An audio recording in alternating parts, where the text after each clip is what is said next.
Առաջինը եթերում մանրամասներն են, բարև ձեզ, ես Դավիթ Ստեփանյանն եմ, այսօր իմ հյուրն է ժողովրդավարական համախմբում կուսակցության նախագահ Սուրեն Պետրոսյանը։ Բարև ձեզ, պարոն Պետրոսյան։ Բարև ձեզ։ Ավարտվեց ԱՄՆ փոխնախագահ Ջեյ Դի Վենսի այցը Հայաստան, նա այսօր մեկնել է Բաքու, Ադրբեջան, եւ առաջի հարցը, որը ես կուղղեի ձեզ ուղղել, հետեւյալն է. ինչ է բերել ԱՄՆ նախագահը Հայաստան եւ Ադրբեջան անվտանգության տեսանկյունից, ինչ հնարավորություններ, միգուցե նաեւ մարտահրավերներ, փորձենք խոսենք անվտանգությունից։ Շնորհակալություն հրավերի համար։ Դեռ կարծում եմ վաղ է խոսել ընդհանրապես թե ինչ է բերել ԱՄՆ փոխնախագահը, ինձ թվում է շատ ավելի հստակ կլինի կամ գոնե եզրագծերը ոչ թե հստակ կլինի, պարզ կլինի Բաքվի այցից հետո։ Սակայն դա էլ դեռ չի երաշխավորում, որ ամեն ինչ պարզ կլինի։ Նախ պետք է, երբ ասում ենք անվտանգություն, հասկանանք եւ սահմանենք ինչ ենք պատկերացնում անվտանգություն ասելով, որովհետեւ անվտանգությունը շատ լայն եւ տարբեր շերտերով հասկացություն է։ Եվ ռազմական գործողությունների բացակայությունը ամենևին էլ դեռ չի նշանակում, որ մենք ունենք խաղաղություն։ Հակառակը շատ դեպքերում ռազմական գործողությունները անվտանգային համակարգում զբաղեցնում են 10-ից ոչ ավել տոկոս կամ անգամ 15%։ Անվտանգային կոմպոնենտները շատ ավելի բազմաշերտ են։ Բայց անգամ մեր պատկերացած անվտանգային համատեքստում խոսելու առումով, եթե մենք միայն պատկերացնենք ռազմական գործողությունների բացակայությունը, պետք է առաջին հերթին համատեքստը պատկերացնենք, ինչ է տեղի ունենում ընդհանրապես աշխարհում, որովհետև շատ հաճախ մենք վերցնում ենք միայն նեղ իրավիճակը, տեղեկատվական շատ սակավաթիվ աղբյուրները եւ տեղեկույթը ընդհանրապես եւ փորձում ենք դրանով վերլուծություն անել եւ հասկանալ թե ինչ է կատարվում։ Այնինչ սա իմ խորին համոզմամբ մեծագույն սխալ է։ Նախ պետք է հասկանանք, որ այսօր աշխարհը իմ խորին համոզմամբ թևակողում է միջազգային հարաբերություններում անարխիայի փուլ, այսինքն միջազգային հարաբերություններում անիշխանության փուլ։ Եվ ես համաձայն չեմ այն տեսակետին, որ այսօր աշխարհը գնում է կամ աշխարհում տեղի ունենում նոր աշխարհակարգի ձևավորման գործընթաց։ Ամենևին էլ իմ խորին համոզմամբ աշխարհակարգը ամբողջությամբ նույնն է, սակայն միջազգային կարգն է փոխվում։ Եթե 91 թվականից հետո միջազգային կարգը ձևավորված էր Միացյալ Նահանգների կողմից, ով այդ ժամանակահատվածում միակ հեգեմոնն էր ամբողջ աշխարհում եւ մեր ողջ իրականությունը ամբողջ աշխարհը փորձում էր ձևավորել եւ դարձնել իր կերպին համապատասխան, այսինքն լիբերալ ժողովրդավարության, որպես ասած, այսպես տիրույթ կամ միջավայր, ապա այսօր ամբողջությամբ այլ գործընթացներ են տեղի ունենում։ Թեկուզ 91 թեպետ 91 թվականից հետո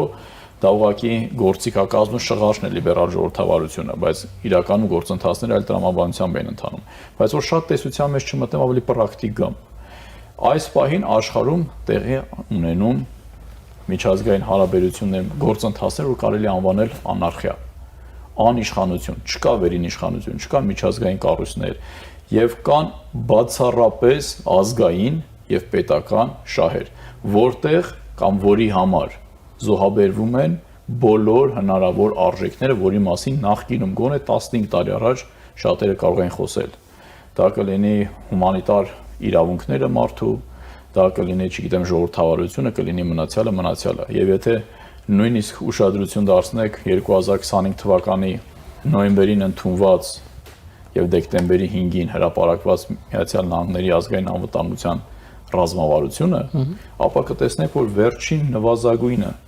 30 տարիների շրջանակներում այնպիսի էական փոփոխություն է եղել այդ մոտ 30 էջանոց փաստաթղթի մեջ, որը որ կարելի ասել աննկարագրելի եւ աննախադեպ է։ Եվ եթե այսպես բանալի բառերին անգամ անդրադառնանք, կտեսնենք, որ այնտեղ ոչ թե երկրորդական, այլ 7-րդական դեր է խաղում օրինակ ժողովրդավարությունը, միջազգային հումանիտար իրավունքը, հստակ ամրագրված է ազգային եւ պետական շահը, նոր հեգեմոնի դերը եւ այդ ճանապարհին իր համար ամեն ինչ թույլատրելի լինելու փաստը։ ԱՄՆ-ի մասին եք խոսում։ ԱՄՆ-ի մասին։ Ազգային անվտանգության ռազմավարությունում, նաեւ նույնիսկ համեմատական կոնտենտ վերլուծության պարագայում կտեսնեք, որ 30 տարիների ընթացքում նման ազգային անվտանգության ռազմավարություն չի եղել։ Այսինքն ըստ ձեզ ԱՄՆ-ն հիմա հեգեմոն չի, բայց գնում է դեպի այդ հեգեմոնիայի, ճիշտ եմ հասկանում ձեզ։ Տեսեք, ԱՄՆ-ն այս պահին բացարձակ հեգեմոն չէ։ Իմ խորին համոզմամբ աշխարհում այսօր ամենազորեղ գերտերությունն է,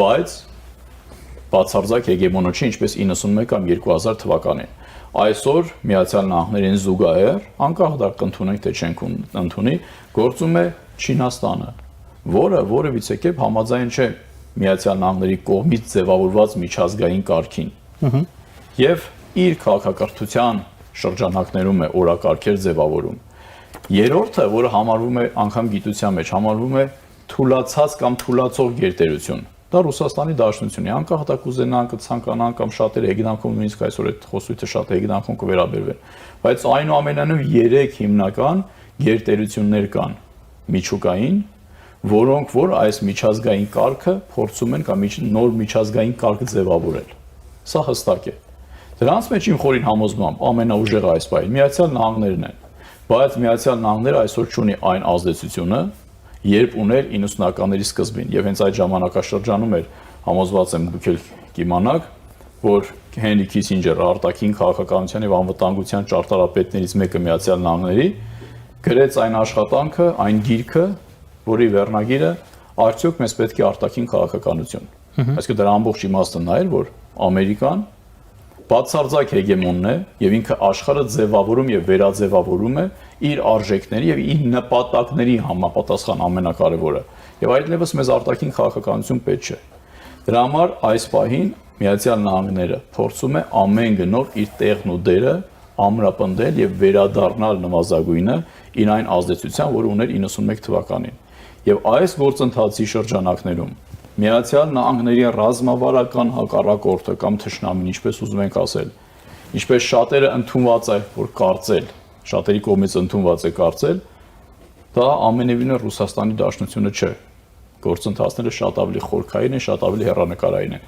Դա այս պահին Չինաստանն է, որովհետև երկարաժամկետ կտրվածքով Միացյալ Նահանգների համար ռազմավարական հատվածային չդիտարկենք։ Ռուսաստանի Դաշնությունը Միացյալ Նահանգների ռազմավարական դաշնակիցն է, կրկնում եմ, ռազմավարական դաշնակից, եւ դա արտահայտված է իրենց շատ տարբեր քաղաքականության դրսևորումների եւ շատ կարևոր բան ասացիք։ Ռազմավարական դաշնակից իրենք դիտարկում են որպես պոտենցիալ, թե այս պահին է ռազմավարական դաշնակիցը։ Ոչ, իրենք պոտենցիալ դիտարկում են, բայց նաեւ Չինաստանի դեմ։ Այո, բայց նաեւ այս պահին էլ կրում է ռազմավարական նշանակություն։ Տեսեք, ինչ Ռուսաստանը իրեն չի համարում ԱՄՆ-ի դաշնակից։ Դա հարցի մյուս կողմն է։ Պետք է այդ մասին խոսենք, որպեսզի մարդիկ հասկանան։ Այո, դա հարցի մյուս կողմն է։ Տեսեք, ինչ հետաքրքիր իրավիճակ է։ Չինաստանը եւս Ռուսաստանին համարում է իր համար ռազմավարական դաշնակից կամ պոտենցիալ դաշնակից։ Սակայն Չինաստանի եւ Միացյալ Նահանգների համար Ռուսաստանի դաշնությունը ընկալվում է որպես, ես չեմ ասում դա իրականում այդպես է թե այդպես չի,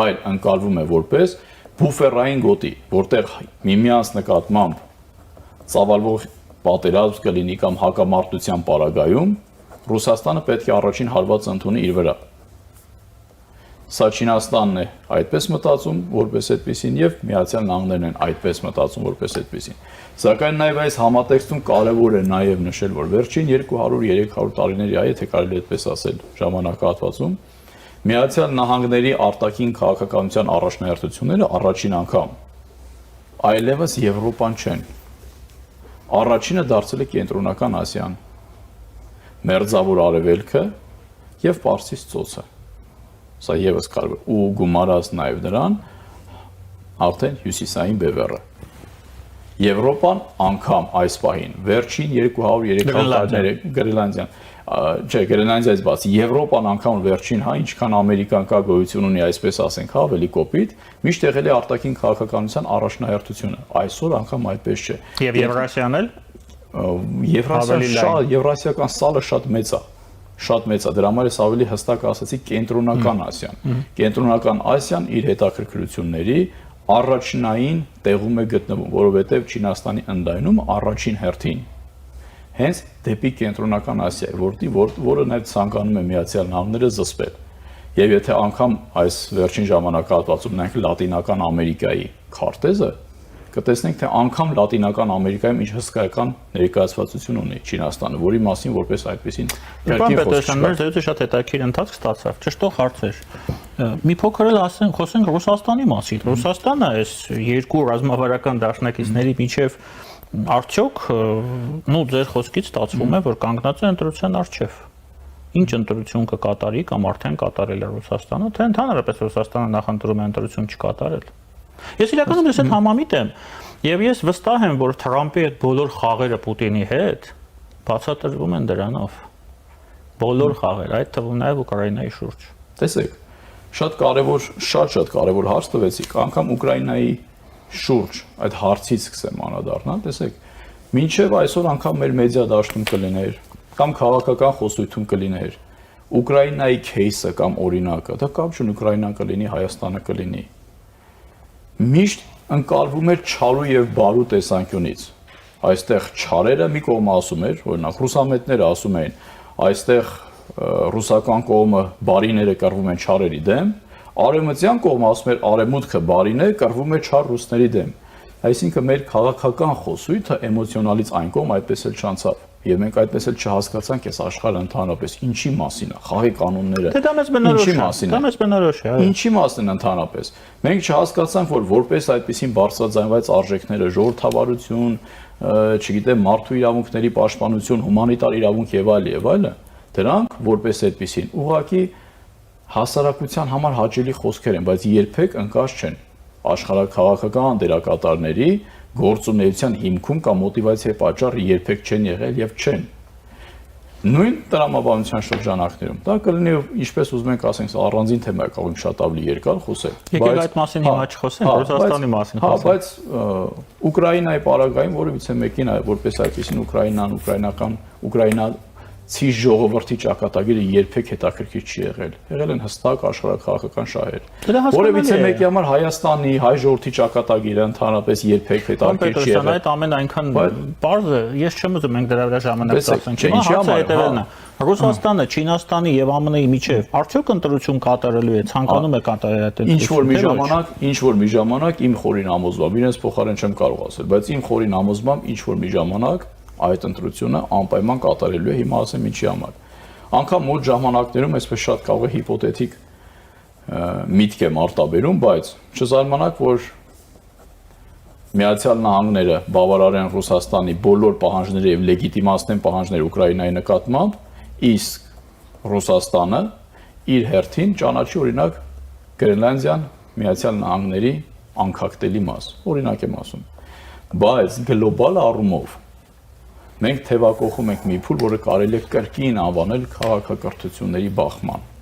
կամ քաղաքակրթությունների բախում։ Սիննական քաղաքակրթությունը որպես այդպեսին որևիցե աղերս եւ եզր չունի արևմտյան քաղաքակրթության հետ։ Ռուսաստանը որպես այդպեսին ինչքան է որպես սլավոնական քաղաքակրթություն կարելի է ընկալել եւ դիտարկել։ Մենք նույն արևմտյան քաղաքակրթության մաս ենք։ Եվ որպես այդպեսին երկու բլոկի բախումը անպայման լինելու է շատ ավելի է սրվելու արևմտյան քաղաքակրթության եւ սիննական քաղաքակրթության։ Պարոն Պետրոսյան, ես առաջարկում եմ վերադառնալ այնտեղ, որտեղից սկսեցինք, դուք տարակ խոսակցությունը դեպի մեծ քաղաքականություն, ես մեծ հաճույքով համաձայնվեցի, նորից վերադառնանք Հայաստան։ Հիմա տեսեք, ես համամիտ եմ ձեզ հետ, որ Կենտրոնական Ասիան շատ կարևոր է այսօր եւ Չինաստանի համար, եւ ԱՄՆ-ի համար, եւ պայքարը մեծ հաշվով գնում է Կենտրոնական Ասիայի համար, այդ թվում նաեւ։ Հիմա հարավային Կովկասը, չէ, հարավային Կովկասը, այլ տվյալ դեպքում Հայաստանը եւ Ադրբեջանը, Վրաստանը դուրս է եկել այդ հավասարումից, ճանապարհը դեպի Կենտրոնական Ասիա, որը կոչվում է TRIP, որը պետք է ամերիկացիներին եւ որը մեծ հաշվով պետք չէ այս պահին չինացիներին։ Հիմա եթե մենք այդ ճանապարհի մի մաս ենք, իսկ այդ ճանապարհը հասկանալի պատճառներով պետք է լինի անվտանգ, այստեղ պետք է լինի խաղաղություն, չպետք է լինեն պատերազմներ եւ կոնֆլիկտներ։ Արդյոք սա չի նշանակում, որ այս նախագիծը, մեր մասնակցությունը այս գլոբալ նախագծում, որը Չինաստանի եւ Ռուսաստանի պայքարի համատեքստում է դիտարկվում, գլոբալ պայքար, ինչ որ առումով իհարկե մենք 100%-ով չենք կարող այդ մասին խոսել, բայց մեզ տալիս է անվտանգային երաշխիքներ։ Նախ մենք պետք է հասկանանք, որն այդտեղ մեր ազգային եւ պետական շահը, սա շատ կարեւոր է։ Մինչև անվտանգային երաշխիքները, այո, դա կարող է ինչ որ չափով տալ անվտանգային երաշխիքներ, բայց պետք է նաև հիշել, խաղաղության ճարտարապետը մեր տարածաշրջանում եւ մեր խաղաղության ճարտարապետը ով է եւ որ դերակատարն է։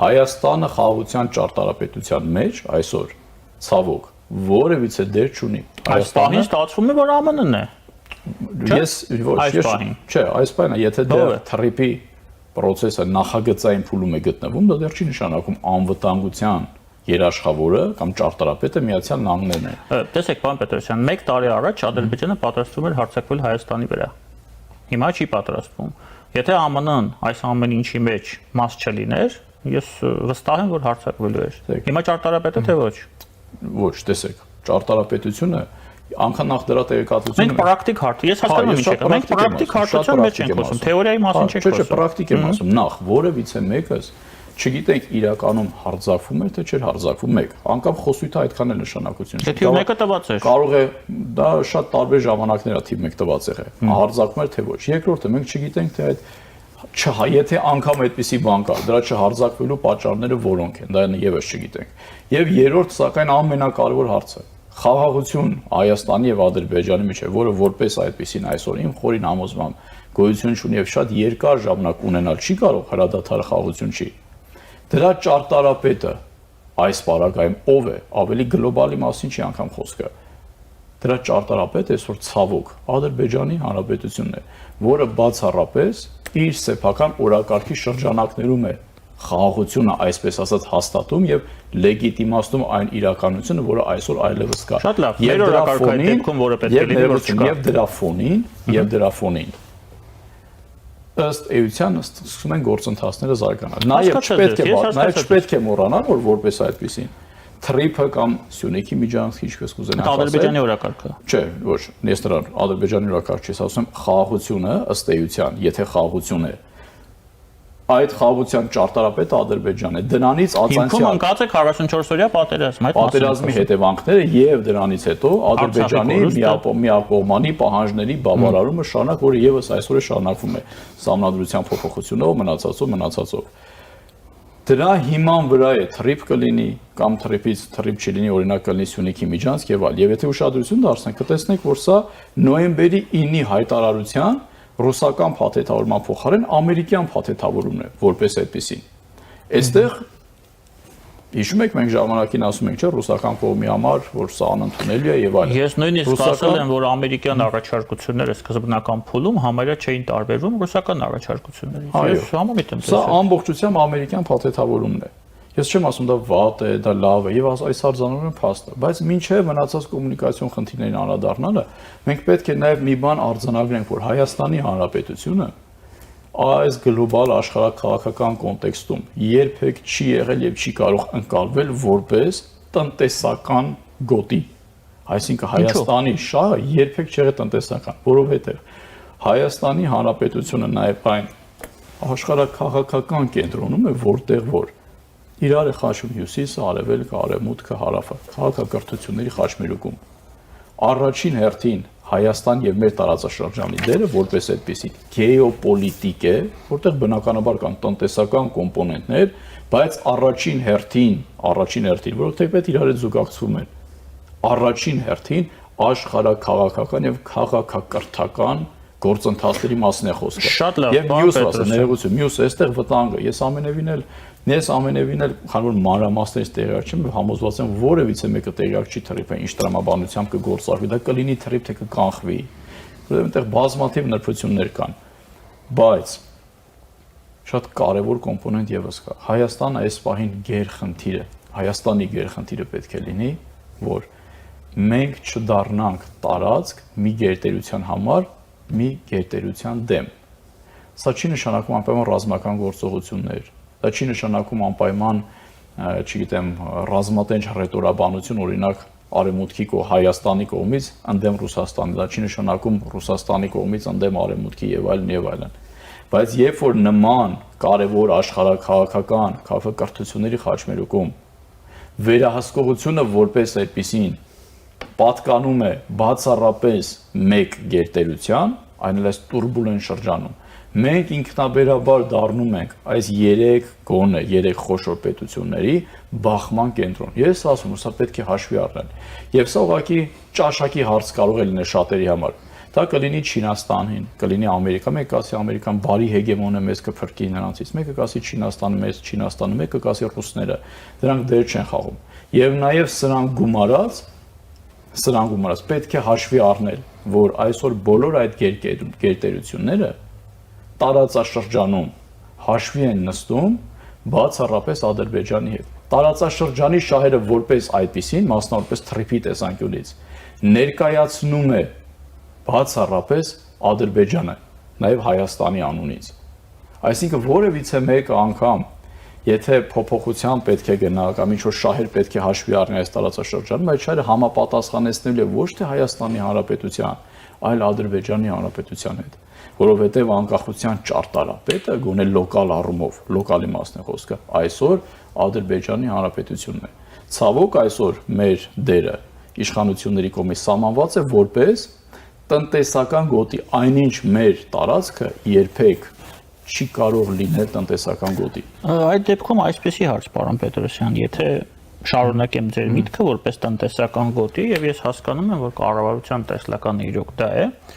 ենթադրենք, որ մոտակա տարիների ընթացքում այդ 9 կամ 11 միլիարդ ներդրումը արվում է, բերում է մուլտիպլիկատիվ էֆեկտ, Հայաստանը դառնում է առաջատար տնտեսական տարածաշրջանում, եւ մի քանի տարի հետո առնվազն Ադրբեջանի հետ հավասարվում է, կամ 10 տարի հետո, ֆինանսական առումով, տնտեսական առումով, իսկ Ադրբեջանում նավթի արտահանումը անընդհատ ընկնում է եւ այլն եւ այլն եւ այլն։ Այդ դեպքում էլ դուք կասեք, որ սա արդարացված մոտեցում չէ եւ սա մեր անվտանգության գրավականը չէ, երբ որ մենք Հայաստանում ունենալու ենք շատ լուրջ ամերիկյան ներդրումներ, լուրջ ամերիկյան բացառապես տնտեսական մասնակցություն, մենք չենք ասում ռազմաբազա, զորքեր, այդ դեպքում էլ եք ասելու, որ դա այդպես չի, որ դա անվտանգություն չի։ Տեսեք, ուրեմն շատ կարևոր է տարբերել իրականությունը, այսպես ասած wishful thinking-ից, այսինքն այո,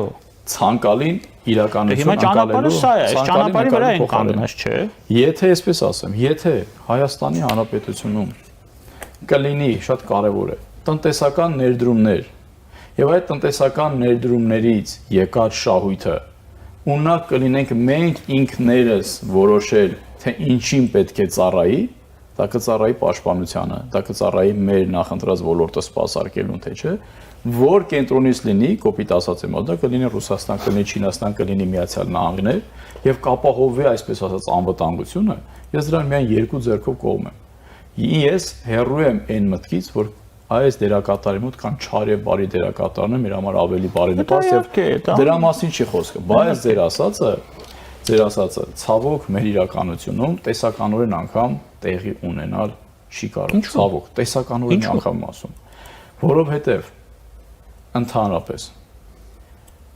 տնտեսական կոմպոնենտը ինքը ոչ թե նպատակ է, այլ միջոց։ Մասնավորապես մեր նման պետություններում տնտեսական առողջացումը ինքը բխում է քաղաքական առողջացումից, որտեղ մենք չունենք կայացած ոչ քաղաքական համակարգեր, ոչ տնտեսական համակարգեր։ Մի շփոթեք մեզ Միացյալ Նահանգների հետ, մի շփոթեք մեզ օրինակ, չգիտեմ, Անգլիայի հետ կամ այլ տարբեր երկրների հետ։ Մեր մոտ բացառապես քաղաքականությունն է որոշում տնտեսական կոնցեպցիայի ձևն ու բովանդակությունը եւ ոչ թե տնտեսականը քաղաքականինը։ Սա բնորոշ է բոլոր զարգացող պետություններին, որտեղ չկա ինստիտուցիոնալ համակարգ։ 1. Երկրորդը, եթե մեզնից ակնկալվողը ամբողջությամբ որպես այդպեսին այլ բան է, եւ խաղաղության ճարտարապետը այսօր ամբողջությամբ այլ պետություն է, եւ թելադրում է մեր օրենքները, այդ պետությունը որևիցե պարագայում չի կարող թույլ տալ, որ դրա հիմնական շահառուն լինենք նախ մենք, երկրորդը անգամ ինչ որ փուլին շահառուն լինելու պարագայում մենք դա կարողանանք կիրառել որպես պաշտպանական կամ վերափոխել որպես պաշտպանական համակարգի։ Ինչ-որ բան է հիշեցնում ինձ ձեր ասածը, ասեմ ավելին Ռուսաստանի պահվածքը այս բոլոր տարիներին, երբ որ իրականում ամեն ինչ արվեց, որպեսզի մենք այդ հնարավորությունը չունենանք պաշտպանենք մեզ սեփական ուժերով եւ գիտենք ինչով այդ ամենը վերջացավ։ Ես դրա հետ խնդրեմ, պարոն Պետրոսյան, ես դրա հետ այդքան էլ համաձայն չէ ոչ թե Ռուսաստանի համար։ Եվ Ռուսաստանը, եւ Միացյալ Նահանգները։ Չէ, մեր դեպքում Ռուսաստանն է եղել, դրա համար եմ Ռուսաստանը որևիցե պետության խնդիրը չի լինելու մեզ կայուն կամ հզոր տեսնելը։ Դա բացառապես մեր խնդիրն է։ Ես ուզում եմ մի փոքր մակարդակ իջեցնենք ավելի գետնի վրա։ Թեկուզ այս պահին որ դուք ասում եք Ռուսաստանը, չէ՞։ Անկամ եթե Ռուսաստանը կամ լինի Միացյալ Նահանգները, ես ոչ մի մեղադրել եմ Միացյալ Նահանգներին, ոչ Ռուսաստանին, ոչ մյուսին։ Այդ քաղաքականության շահառուները առաջին հերթին եղել են մեր քաղաքական վերնախավերը, որոնք սպասարկել են։ Այսինքն խնդիրը մեր քաղաքական վերնախավերի մեջ է եղել։ Չէ, մենք խոսում ենք արտաքին չափման մասին, դրա համար եմ ես ասում։ Թե չէ, եթե մենք վերադառնանք, եթե մենք սկսենք խոսել ներքին քաղաքականությունից, Համար հիմա եթե դուք կարծում եք, որ Ռուսաստանի Դաշնության գերխնդիրն է տեսնել Հայաստանին հզոր եւ ինքնուրույն, ուրեմն դուք չարաչար սխալվում եք։ Եթե կարծում եք, որ Ամերիկայի Միացյալ Նահանգների խնդիրն է Հայաստանին տեսնել ինքնուրույն, հզոր եւ զարգացող, ապա եւս չարաչար սխալվում եք։ Դա բացառապես մեր խնդիրն ու ազգային շահն է, բացառապես, եւ կախված է մեր կարողություններից եւ կարողունակություններից, թե ինչպես կկարողանանք համակարգել։ Եվ վերջում որ խոսքս ավարտեմ, անգամ միջազգային հարաբերություններում քաղաքական ռեալիզմի շրջանակներում, որ ամբողջ աշխարհում այսօր գերական դա է, կամ քաղաքական ստրուկտուրալիզմի շրջանակներում, ասում են պետությունները մասնավորապես փոքր, իրենց հույսը ոչ թե պետք է դնեն կամ անվտանգության հարցում ապավինեն գերտերություններին, այլ բացառապես սեփական կարողունակության բարձրացման ճանապարհով գնալ եւ մանևրել այդ շահերի շրջանակներում, որի հնարավորությունը անսահման մենք ունենք։ Շատ շնորհակալ եմ Ես եմ շնորհակալ։ Մեր հյուրն է ժողովրդավարական համախմբում կուսակցության նախագահ Սուրեն Պետրոսյանը, քիչ անց մենք կվերադառնանք եւ կշարունակենք մեր եթերը։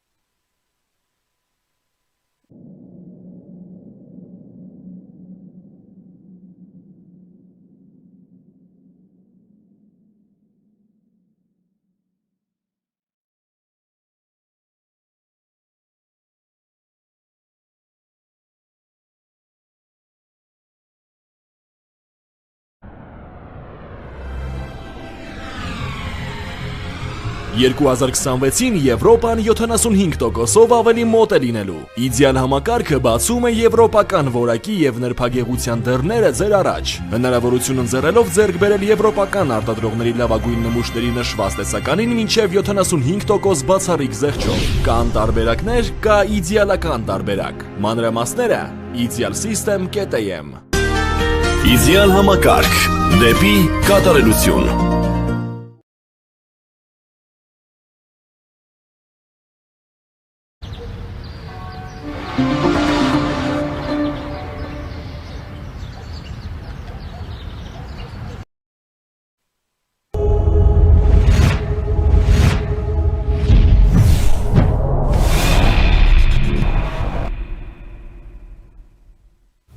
Առաջինի եթերը շարունակում ենք տեսակապով, մեզ Վրաստանի Թբիլիսի մայրաքաղաքից է միացել կոնֆլիկտաբան Վրաստանի վերաինտեգրման հարցերով նախկին նախարար Паата Закаришвили.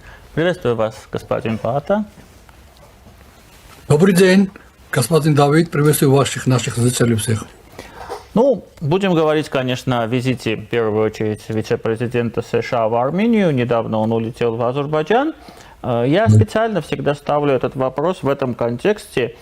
Что даст этот визит Армении и Азербайджану?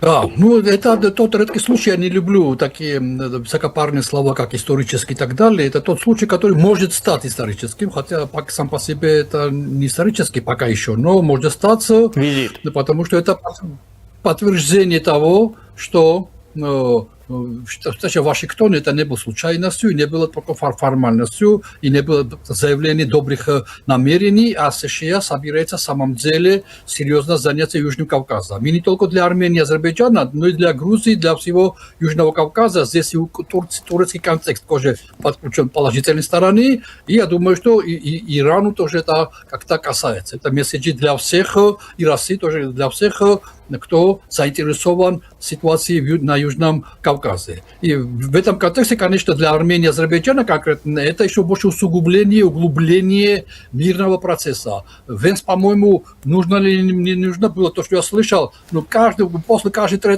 третьего предложения он повторял слово «мир». Это здорово. Это сам по себе, конечно, очень важно, что он все время говорит, что все это делается для мира. И Америка в этом не сомневается, то есть нынешние власти Америки, администрация Трампа, явно для него мир это стал какой-то ценностью, которая больше, чем просто мир. Это и доходы, и бизнес, и все остальное, лишь бы не было войны. Есть такой вот момент, и я думаю, что такие визиты еще больше исключают, до минимума сводят вероятность вырабатывания военных действий. В первую очередь это касается Армении, потому что Армения в этой связке Армения-Азербайджан была уязвима, и я думаю, что очень важна такая поддержка США, и я думаю, что и в Азербайджане считают, что это очень хороший вариант, чтобы ни у кого не было, в голову не пришло вариант, а может быть, давай сейчас силовыми методами кое-что решим. Даже угрозы уже становятся минимальными, угрозы даже становятся уже неприемлемыми, не то что это боевые действия, силовые действия. Каких-то 3 года тому назад это почти невозможно представить. Это так быстро развивается ситуация. Поэтому я поздравляю, конечно, всему Кавказу, не только армянскому и азербайджанскому народу. Это то, что происходит. Это касается всех, и это обязательно положительно будет отражаться для всех народов Южного Кавказа. Вы отметили, положительно будет отражаться на всех народах Южного Кавказа. Я слежу за реакцией в грузинских пабликах, в соцсетях на этот визит. Ну, по крайней мере, на первый взгляд, это странно, что из 3 стран Южного Кавказа вице-президент США посещает 2 и не посещает 3-ю Грузию. Да. Какое отношение в Грузии на уровне общества вот ко всему этому? Звучат ли упреки в адрес власти? И, ну, еще раз, да, попробуем подытожить вот этот момент. Почему, собственно говоря, Венс не приехал в Грузию, которая еще недавно была главным и, по сути дела, единственным союзником США в этом регионе? Да, потому это вы правы абсолютно. Можно смело сказать, что так же, как в Армении обсуждается, но первым явлением будет не только месяца, но и года, может быть, хотя выборы очень важны. И в контексте выборов явно Венс приехал в этот момент в Армению, и так сделал, чтобы в регионе поездка была именно перед выборами. Конечно, выборы очень важны. Выборы важны в ближайшие 5-6 лет. Это самые важные события, но на этом фоне вторым событием года, может быть, будет, конечно, приезд вице-президента. И Грузии тоже обсуждается. Но можно сказать, что эти номер первый проблемы, вопросы, которые в соцсетях, в новостях, то, что журналисты спрашивают, все время спрашивают об Венсе при приезде, о поездке Венса в Армению, в Азербайджан. И то, что Грузии нет. И здесь однозначно то, что Грузия отказалась от всех своих обязательств. Грузия оказалась государством, которое кидает. То есть, в отличие от Азербайджана, который никогда не говорит, что вступает идет в НАТО или в Европейский Союз, и там в Конституции прописано что-нибудь. Азербайджан всегда говорит: оставьте меня в покое, мы не едем ни в НАТО, ни в Европейский Союз, у нас нейтралитет и так далее. В отличие от Армении, у которой не прописано в Конституции ни НАТО, ни Европейский Союз, хотя старается своим телодвижением максимально, несмотря на присутствие России на территории Армении, довольно жестко там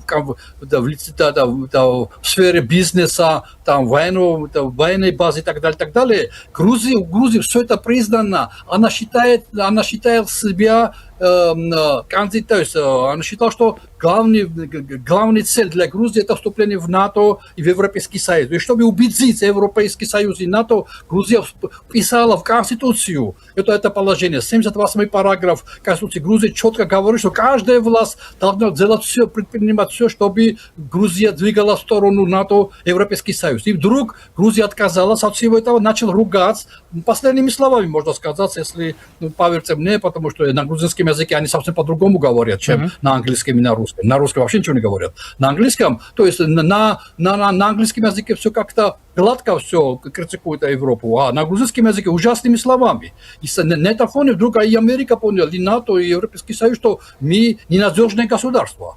Поэтому я считаю, что мы не определили, что мы хотим. На словах мы идем в НАТО и Европейский Союз как будто, а на деле мы топчемся на месте, не выполняем никакие обязательства. Ни у Армении, ни у Азербайджана нет никаких особых обязательств, как у Грузии. Не выполняем никого, ничего, и думаем, что нас за красивые глаза должны приняться в Европейский Союз как минимум, потому что мы получили кандидатский статус из-за войны в Украине. Поэтому я думаю, что и Америка, и Европейский Союз, и НАТО вычеркнули нас, пока не приостановили работу с нами, пока грузинская власть не прояснит, в конце концов, куда она движется. Мы все время находимся или в Китае находимся, или в арабские страны, в Иране приезжал премьер-министр Грузии 2 раза. То есть восточные направления, скажем так, осваивается, что ничего плохого в этом я не вижу. Но у нас в своем обязательстве кандидатского статуса вступления в Европейский Союз четко прописано, что Грузия Грузия на себя взяла это обязательство, что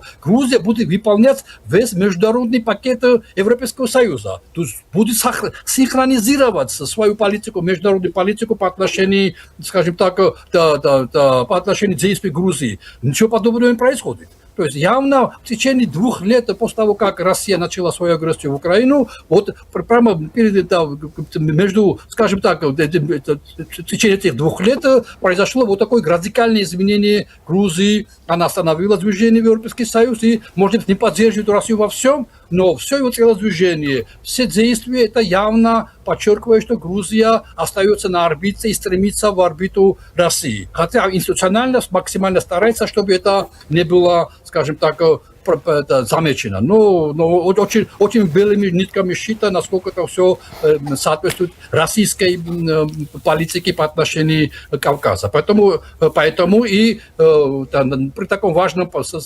поездке вице-президента США, они думают, что нельзя портить вот эту общую картину положительного контекста отношений с США приездом в Грузии, там, где не ждут ни американцев, и не выполняют никаких, скажем так, обязательств, тем более, что в Конгрессе США уже лежит, скажем так, проект резолюции Конгресса, Мегобари-акт называется, Мегобари по-грузински это друг, так они аббревиатуру сделали с английского, Мегобари-акт, который четко, жестко, скажем так, критикует отход Грузии от демократических институтов. Поэтому на этом фоне вряд ли приезд Венса был бы положительно оценено, скажем так, в России, а Грузия смотрит на Россию однозначно. Господин Закаришвили, только на моей памяти, известно, что Мецаморская атомная электростанция, частично курируется в том числе Россией, это компания Росатом, Россия же поставляет уран для этой атомной станции, срок ее действия неоднократно пролонгировался, очередной истекает в 2026 году, уже в этом году, но планируется продлить его еще на 10 лет. И вот Россия за весь этот период своей деятельности в Армении, атомной, в области атомной энергии, несколько раз, только на моей памяти, шантажировала Армению прекращением поставок урана. В случае, если мы не проявим сговорчивость в политических вопросах. И вот вчера премьер-министр Армении Пашинян и вице-президент США Венс подписали совместное заявление о завершении переговоров по соглашению о сотрудничестве между правительствами Армении и США в области мирного использования ядерной энергии, так называемые 1, 2, 3. Да? И вот уже сегодня, на следующий день, замглавы МИД России Михаил Галузин вспомнил об этой теме и заявил, что тема строительства атомной электростанции занимает важное место в повестке отношений Москвы с Ереваном и регулярно обсуждается на различных уровнях. Реальных альтернатив с его точки зрения, с точки зрения наличия надежных, уже проверенных технологий, а также привлекательности финансовых параметров, не просматривается. И Россия, согласно Галузину, готова в кратчайшие сроки начать рассматривать вопрос строительства новой атомной электростанции в Армении. То есть речь идет о Росатоме. Поверим в очередной раз российским коллегам? Если вы меня спрашиваете, я, как ваш друг, но все-таки не гражданин Армении, не советовал бы вериться России, хотя, конечно, вы должны окончательное решение принимать вы. Я уверен, что они, русские, как раз начали, скажем так, нервничать от того, что и ревноваться, что Армения все-таки находит выход из ситуации. Я доверяю однозначно вашему, скажем, вашей памяти, но я тоже помню, не несколько раз, по крайней мере, может быть, но точно помню не раз, что Россия шантажировала Армению именно по подаче урана для атомной электростанции. Но армянская политика всегда был более гибким и не резким, всегда этим отличался от грузинской политики. Я думаю, что армянская политика, дипломатия найдет более гибкие, скажем так, дипломатические формулировки, чтобы объяснить России, что они не против российской, скажем так, поддержки, но чем больше будет, скажем так, разных игроков на территории Армении и Кавказа, которые будут обеспечивать гарантированное, скажем так, энергоснабжение населения как Кавказа, так и, скажем так, соседей, то это будет только в пользу для всего региона. И Россия тоже должна быть этому довольна, что разные варианты энергетических, скажем так, проектов будут реализовываться на Южном Кавказе, и особенно в данный момент, как этот момент в Армении. Я думаю, что ни в коем случае вы не должны, скажем так, одним махом отказаться от России, но максимально стараться пустить, конечно, вот этот проект, который вчера был 1, 2, 3, это самый очень важный проект, наиболее важный, важнее 3, по мне кажется, и важнее даже этих вооружений, о котором шла речь, там беспилотники и так далее. Я думаю, что вот это более или менее гарантии, создать гарантии для Армении, и не только Армении, атомная электростанция, это не только, скажем так, хватит Армении, прекрасно понимаем, что касается всех нас. И тем более, что за неделю или 2 недели раньше премьер-министр Армении Пашинян очень неожиданно для всех, но очень приятно было для меня услышать, что Армения готова объединить с Азербайджаном и с Турцией энергоресурсы. Это великолепный шаг. Просто, честно говоря, я очень часто общаюсь с армянскими моими друзьями, экспертами, и я оказываюсь часто более пропашиняновским, чем некоторые мои друзья в Армении. Я иногда восхищен этим человеком, хотя я не знаю, это в вашем эфире, как так можно ли перехваливать премьер-министра, вообще неправильно хвалить властей, это у них больше минусов, чем плюсов, везде и всюду, это однозначно, но в любом случае вот такое смелое заявление, что Армения готова после всего, то, что было последние 5-6 лет, объединить энергоресурсы с Азербайджаном и Турцией, это очень смелый шаг. И на этом фоне вот американцы смотрят более дальше и готовы Армению поддержать, чтобы диверсифицировать энергоресурсы. Армения, на самом деле, же какой-то анклав своеобразный. Ни моря нет, ни энергоресурсов таких, как у Азербайджана, или как у Грузии моря. Поэтому вот эта поддержка усиливает позиции ресурсов Армении, что не должно не радовать всех. Ну, по крайней мере, меня радует очень, потому что Армения становится очень важным игроком в регионе,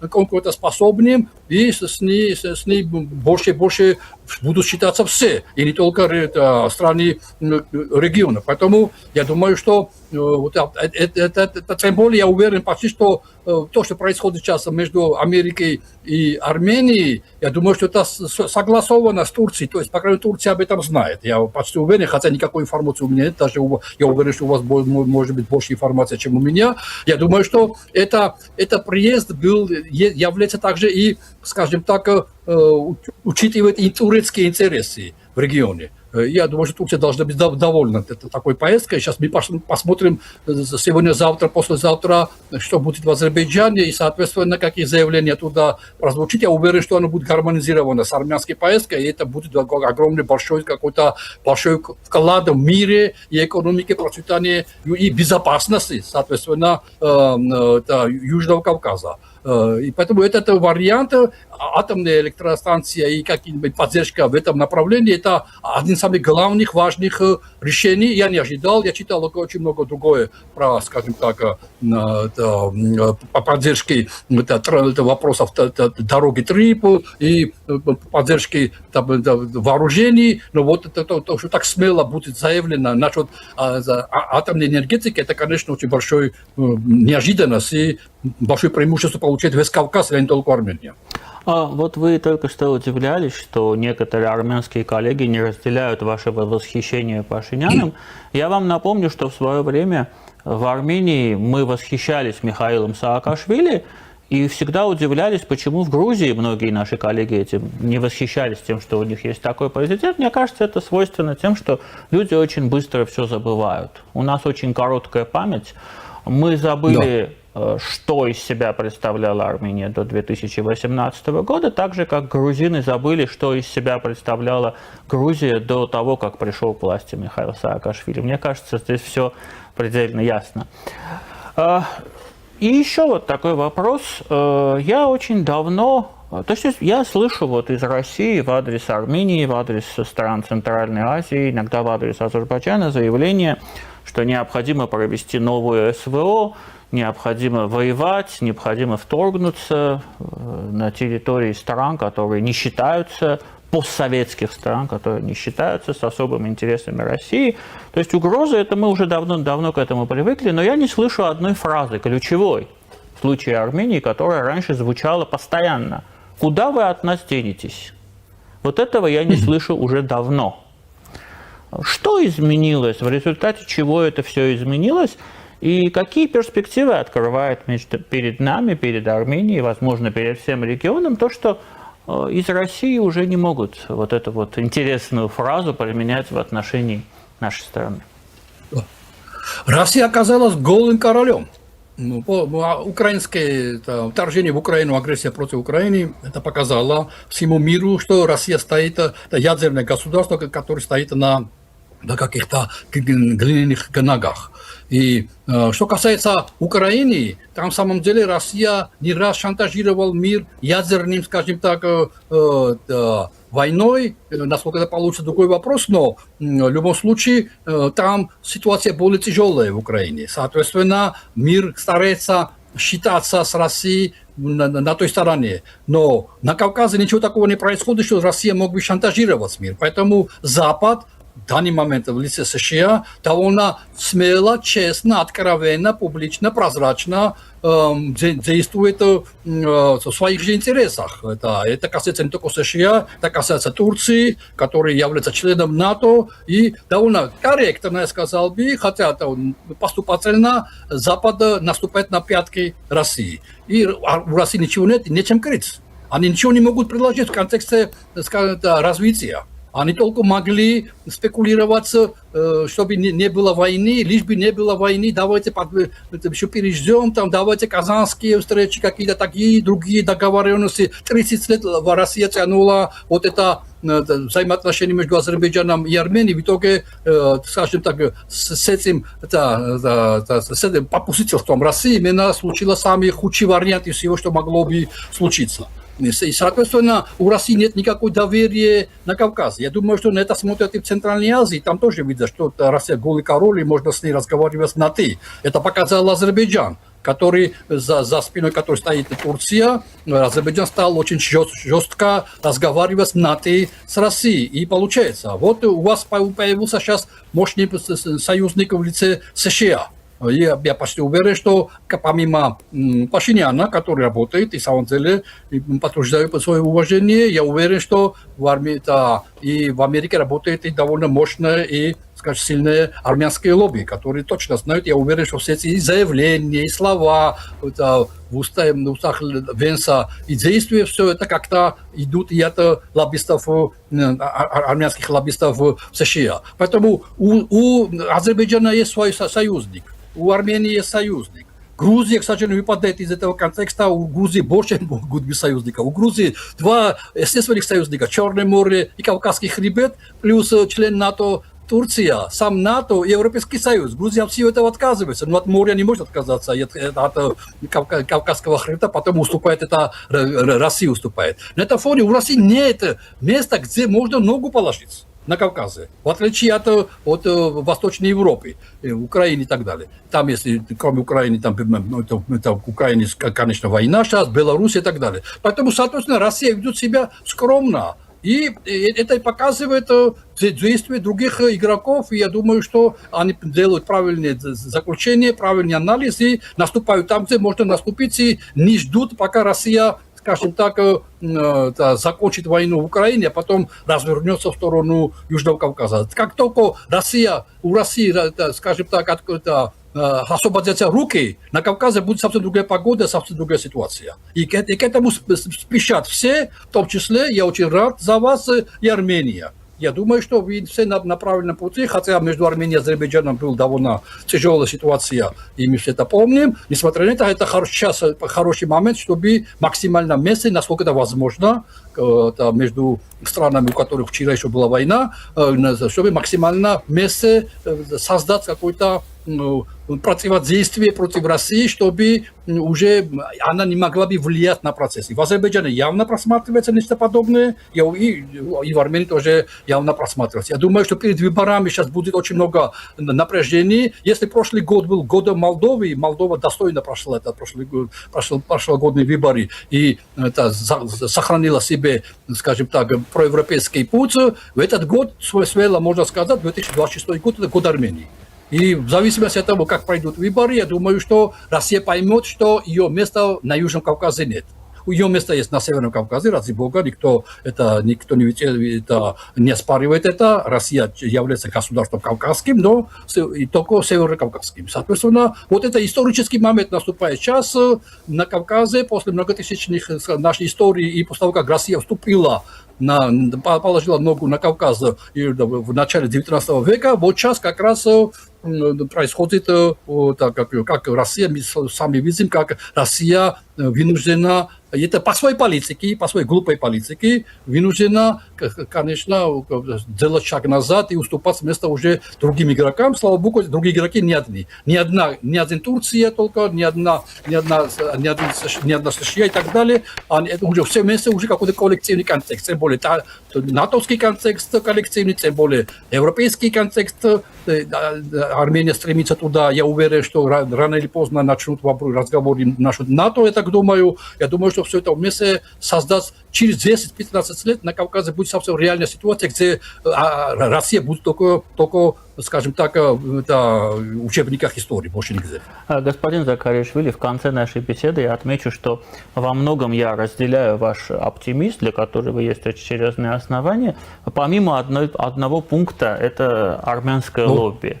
Мне кажется, что вы чересчур оптимистично относитесь к армянскому лобби и к тому, в какой мере работа, деятельность этого лобби соответствует интересам Республики Армения, но об этом мы поговорим с вами как-нибудь уже в следующий раз.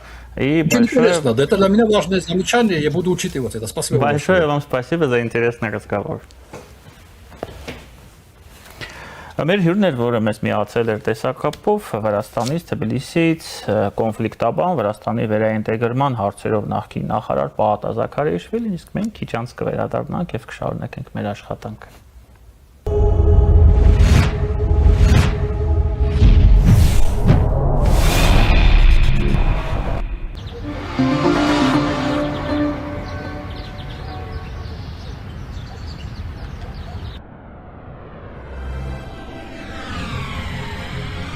«2026-ին Եվրոպան 75%-ով ավելի մոտ է լինելու։ Իդեալ համակարգը բացում է եվրոպական որակի եւ նրբագեղության դռները ձեր առաջ։ Հնարավորություն ընձեռելով ձեռք բերել եվրոպական արտադրողների լավագույն նմուշների նշված տեսականին մինչեւ 75% բացառիկ զեղչով։ Կան տարբերակներ, կա իդեալական տարբերակ։ Մանրամասները idealsystem.am։ Իդեալ համակարգ դեպի կատարելություն։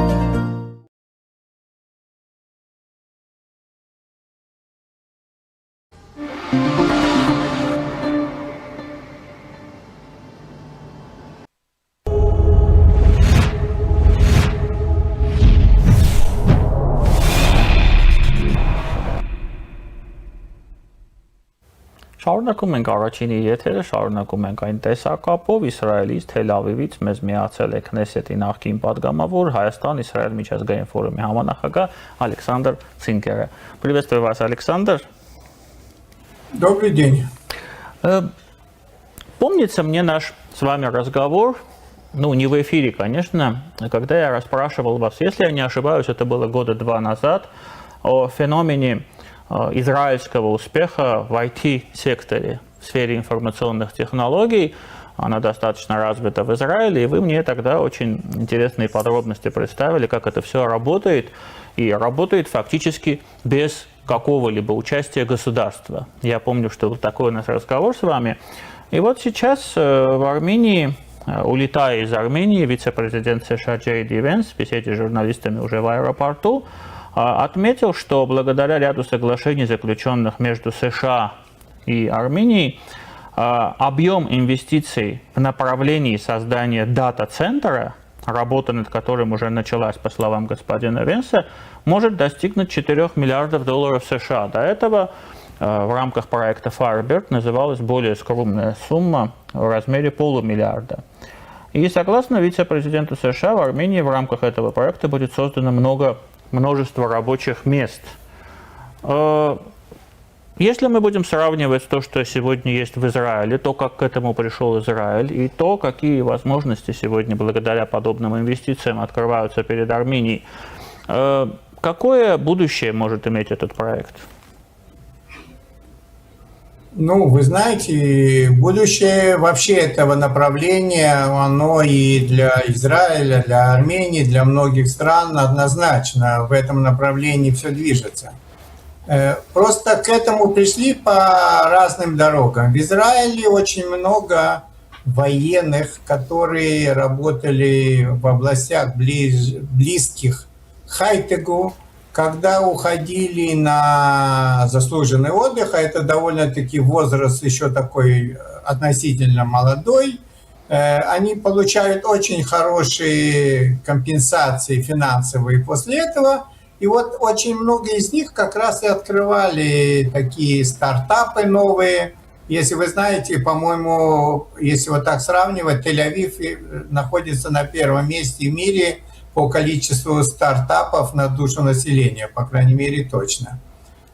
И это развивалось, да, туда как бы государство ничего не вкладывает, но государство получает очень большие дивиденды от этого, потому что очень много компаний, которые были созданы как стартапы, после того, как раскрутились, часть из них были проданы, причем проданы довольно-таки крупным компаниям, в основном американским, и суммы доходили 4, 5, 6, 7 миллиардов долларов. И, естественно, процент от этого в виде налогов получает государство.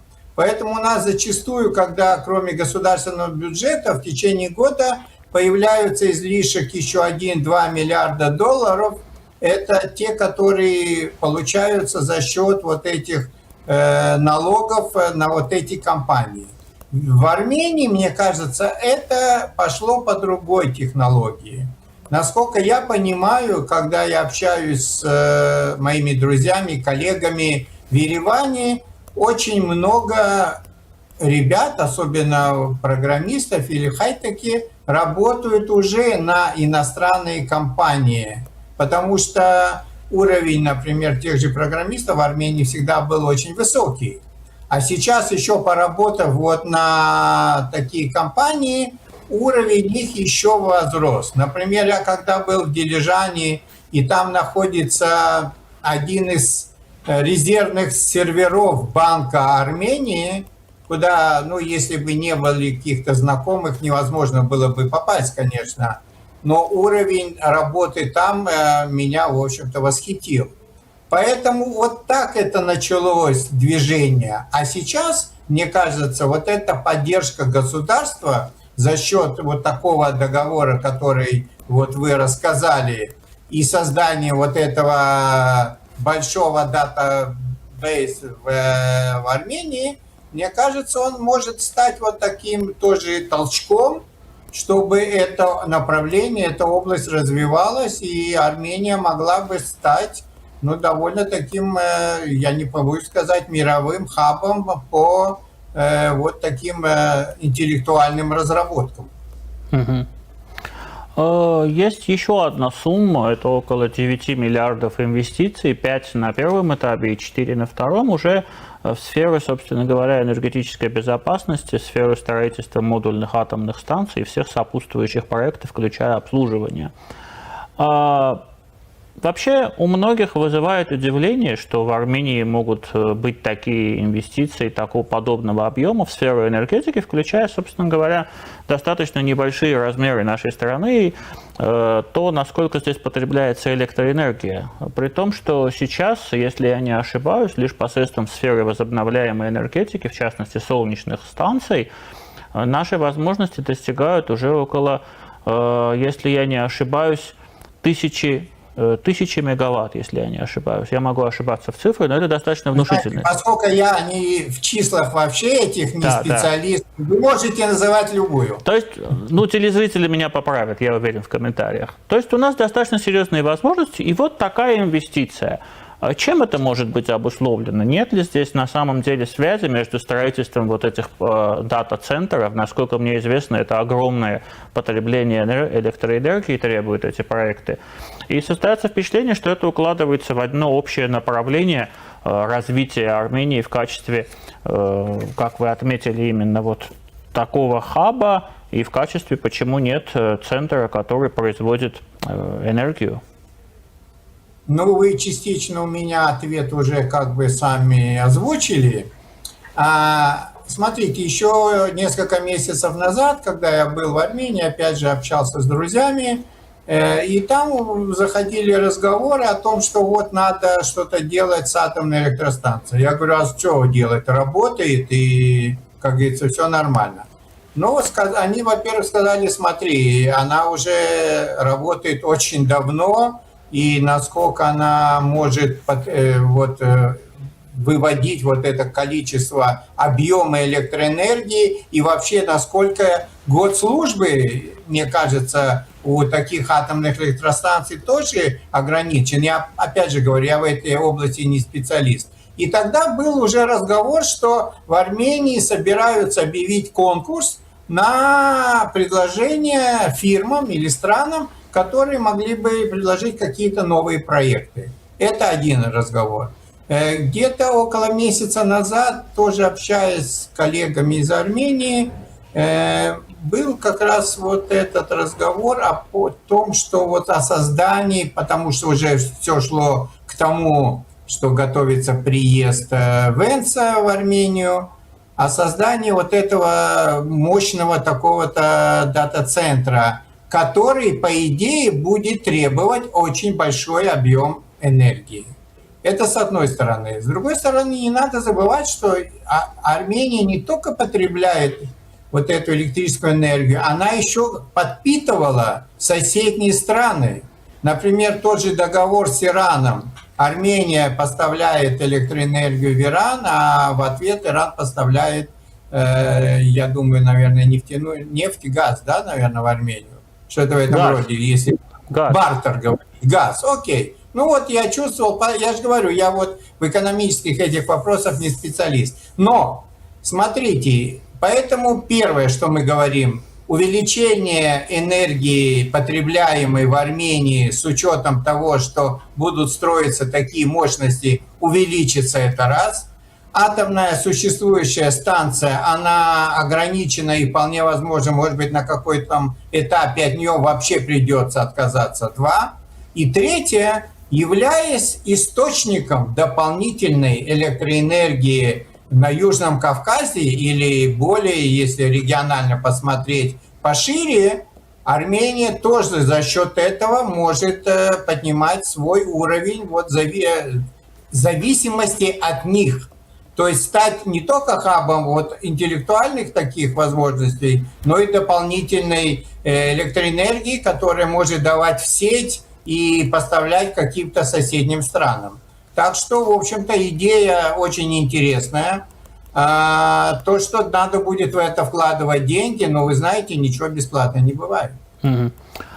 Еще один такой вопрос. Вот это вот сотрудничество в IT-сфере между США и Арменией вызвало вполне понятную реакцию в соседнем Азербайджане. Вам, конечно, об этом известно. 3 февраля между Израилем и Азербайджаном был подписан договор, меморандум, кстати, в присутствии премьер-министра Биби Нетаньяху, в рамках которого Израиль будет делиться, мягко говоря, собственным опытом с Азербайджаном в данной сфере и будет участвовать в развитии сферы информационных технологий в вашей стране.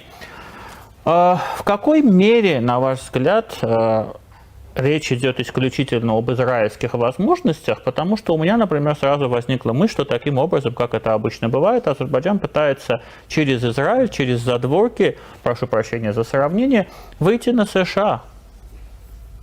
Ну, вы знаете, не только Азербайджан, и не только сейчас, перечень стран, не хочу называть, но они в Центральной Азии есть, и на Южном Кавказе, которые пытались через Израиль выйти на, в общем-то, представительство США или даже совместные проекты какие-то делать, учитывая тесные отношения между Израилем и Соединенными Штатами.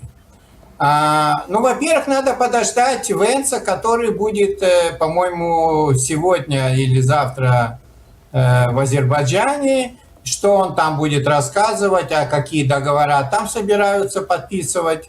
Но то, что вот в области хай-тека Армения, ну, как бы более сильно развита, это сам факт. И то, что сегодня вот как бы предполагается вот этот проект Армения, Соединенные Штаты, развитие, вполне возможно, там тоже могут поучаствовать израильские фирмы.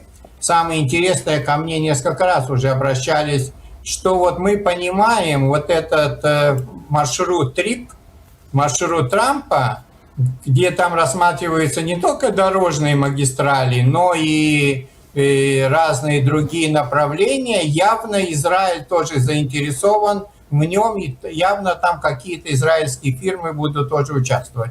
Я, например, только за, я бы хотел, чтобы израильские фирмы работали в Армении, армянские фирмы в Израиле, дай бог, в общем-то, чтобы этого происходило, этим мы каждый раз стараемся сделать.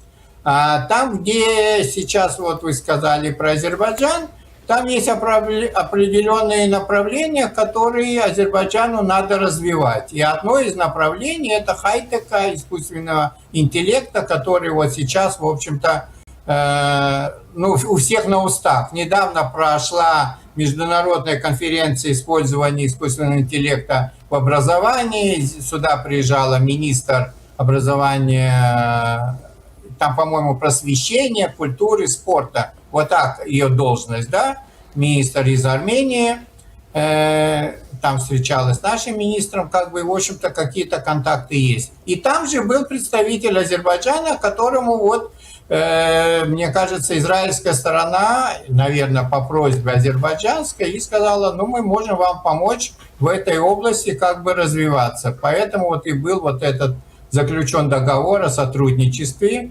То есть все как бы логично развивается. Вполне возможно, может быть, на каком-то этапе вообще мы увидим, что Армения с Азербайджаном какой-то проект в искусственном интеллекте вместе разработают. Это было бы прекрасно. Конечно, но когда это было бы прекрасно. Когда это произойдет, я пока не знаю. И последний вопрос, уже будем говорить о политике. Александр, более, это, так сказать, родной для вас сфере. В Армении, как вы знаете, очень много говорится о том, что сотрудничая с США, сотрудничая с Евросоюзом, мы на самом деле сотрудничаем с Турцией. И США приходить в Армению, как это здесь у нас называется, и Евросоюз не собираются, вместо них сюда неминуемо придет Турция со своим ятаганом, геноцидами и так далее, и так далее, и так далее.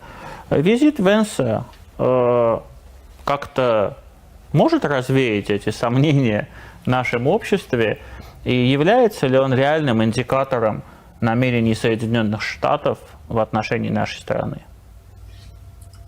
Ну, я не думаю, что чисто вот визит Венса может как-то в одну или в другую сторону чашу весов. Я имею в виду визит Венса со всеми подписанными договорами, заявлениями и все остальное. Ну да, я понимаю, да.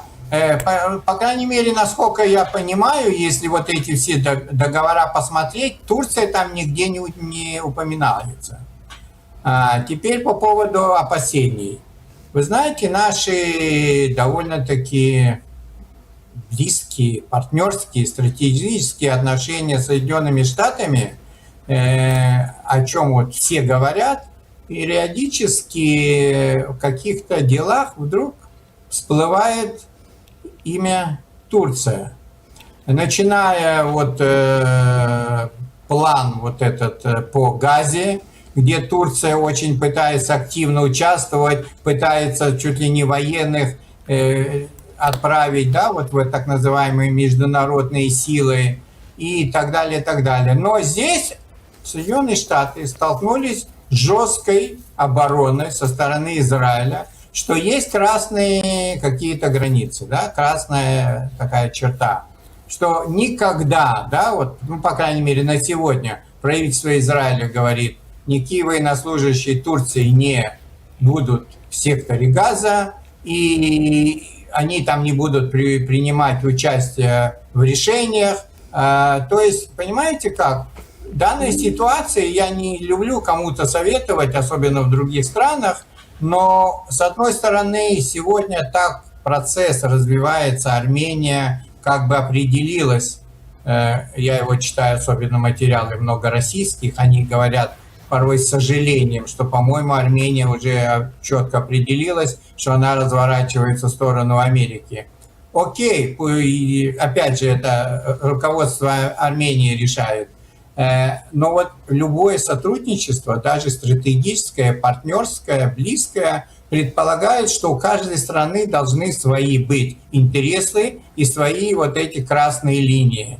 Мне кажется, руководство Армении с самого начала надо будет заявить, что вот до сих пор мы готовы решать компромиссные вопросы вместе и так далее, но мы против, например, определенных вещей. Если так будет построено, то в развитии отношений никак не будет ухудшать ситуацию или увеличивать присутствие или давление Турции. Ну, в вашем регионе она и так увеличивает свое присутствие, но, по крайней мере, влиять на политику функционирования, существования государства Армения. Благодарю вас, Александр, и хорошего вам вечера. Взаимно. Մեր հյուրն էր, որը մեզ միացել էր տեսակապով Իսրայելից, Թել Ավիվից, Քնեսեթի նախկին падգամավոր Հայաստան-Իսրայել միջազգային ֆորումի համանախագահ Ալեքսանդր Ցինկերը, ես Դավիթ Ստեփանյանն եմ, այսպեսին էին այսօրվա մանրամասները, կհանդիպենք։